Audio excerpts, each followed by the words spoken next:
šis turnyras be abejo žadamas labai stiprus, dėl to, kad susidomėjimas labai didelis ir mes išaugom, mes ištobulėjom, dabar būtent pravedinėjom šitam turnyrė būtent iki 65 kg World Cup turnyrą, kurį turnyrą yra susitarta parodyti daugiau negu 100 televizijų, bus aukšto lygio filmavimas ir atvažiuoja komentatoriai iš Anglijos, rytoj penktadienį atskrenda. Ir šį turnyrą jau kaip ir pagal mūsų sutartį pasirašyta, rodys apie 160 televizijų ir pasirašyta sutartis, kad nuo naujų metų visos transliacijos eis apie 50 šalių į tiesioginės transliacijas. Tai praktiškai didelis pasiekimas ir didelis žingsnis į priekį.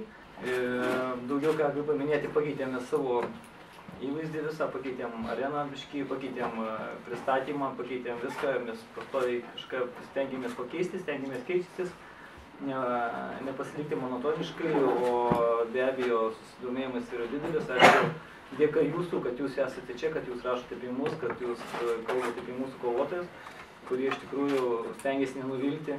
Ir nors mes iš mažos Lietuvos, sako, jums paprastą pavyzdį pasakysiu, sako, daug sportų paremta televizija, ne? Jeigu Japonija kviečia sportininkus, tai kviečia sportininkus, kurie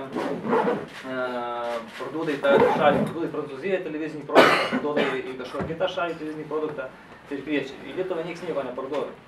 Ir iš Lietuvos mažos šalies įsimušti būtent koviniams menams, būtent mūsų sportą ir kur, tai faktiškai neįmanoma. Tai aišku, per mūsų tą užsispyrimą, per mūsų tą ilgametį darbą, per mūsų aktyvumą ir per mūsų tą jėgą, kad mes iš tikrųjų esam kovotojai, kad mes iš tikrųjų verti to.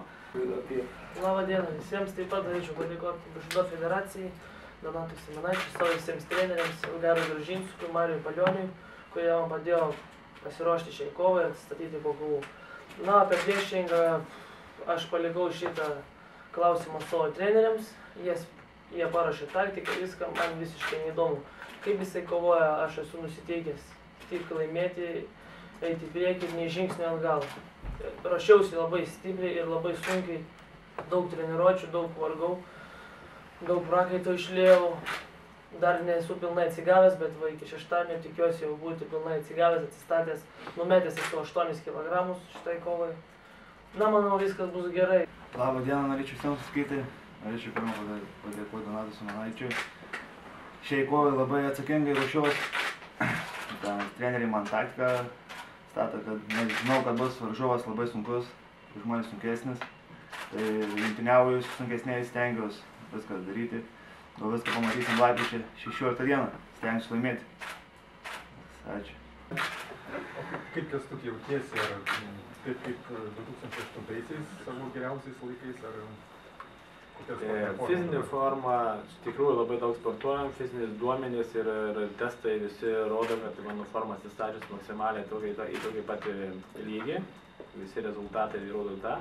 Tik tai tiek, kad turėjau 5 metus tarpą nekovojau, tai tas gal jaudulys didesnis ir kovoji apie tai techninius veiksmus, tai bus įdomu sugrįžti ir pamatyti, kaip treniruotės yra vienaip, o kovoji bus, žiūrėsim, kaip kovoji sutvarkysim iš tikrųjų. Iš tikrųjų yra jaudulys ir sugrįžti po to didelio tarpo yra sudėtinga, bet manau, kad atsakingai ruošiausi, važinėjau 2 kartus į Kauną, kovoti su kauniečiais, su imtynininkais, su įvairiais sportininkais, kad būtų daug partnerių, kad nepriprasti prie vieno partnerių, kad būtų visą laiką nusiteikimas kovai ir iš savo priešininkų galėtum tikėtis įvairių veiksmų, tad labai atsakingai ruošiamės ir kaip sakant, iš tikrųjų yra daug patirties ruošiantis kovoms ir turiu tikrai gerą savo komandą, kuri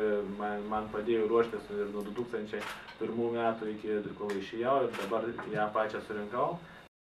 Ir faktiškai dabar ten vedam dėrybas su Japonija dėl vienos iš pagrindinės ten titulinės kovos. Ir dabar vedam dėrybas ir kaip nebūtų keista, jau antras Japonas atsisako kovoti su juo. Tai irgi užaugo nuo to. Tai paškai jaunoji karta ateina daug stipresnė, daug aktyvesnė ir daug nusistatantis labai stiprius ambicijas į savo tikslus. Tai faktiškai, jeigu vienas ar kitas kovotojas nekovoja pas mus turnyre, tai faktiškai nieks nieko neturėjo, mes tik tai atrandam. Aš galiu pasakyti dar vieną dalyką, kad, kaip sakėt, visi keliai veda į Lietuvą. Tai tas Japonas, kur kovojom Japonijai, netgi man metė iššūkį viešai Facebook'e, kad nori susikauti čia ir Lietuvoje, kur pralaimėjau jam taškais Japonijoje, nu, ten teisėjų biški teisėjimas toks buvo, nekoks. Tai dabar jau noriu Lietuvoje kovoti. Vis dėlto viskas veda į Lietuvą. Verda daug intrigų, daug situacijų, tai praktiškai mes stiprinam Lietuvą, garsinam Lietuvą.